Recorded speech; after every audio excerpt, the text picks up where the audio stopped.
Книга повреждена, переплет отделился от книжного блока. Необходимо скрепить переплет с книжным блоком. Для этого используем гильзу, сдавленную трубку из клинкора, плотной бумаги или ткани.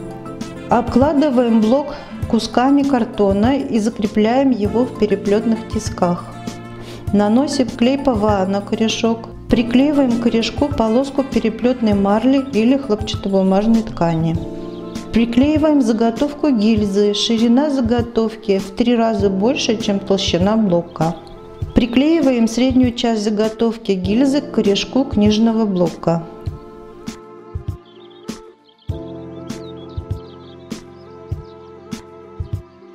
Загибаем один край заготовки гильзы на корешок.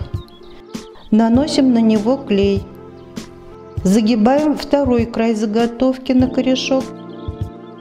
Наклеиваем его на первый.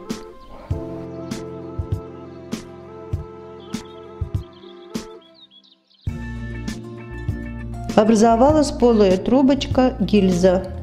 Гильза должна быть тщательно приклеена к корешку книжного блока.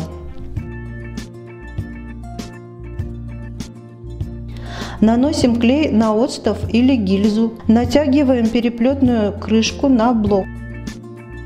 Тщательно притираем корешок переплетной крышки к корешку книжного блока.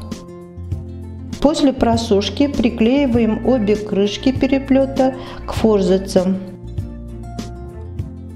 Для этого наносим клей равномерно на форзац. Натягиваем крышку на книжный блок и прижимаем. Просушиваем под грузом.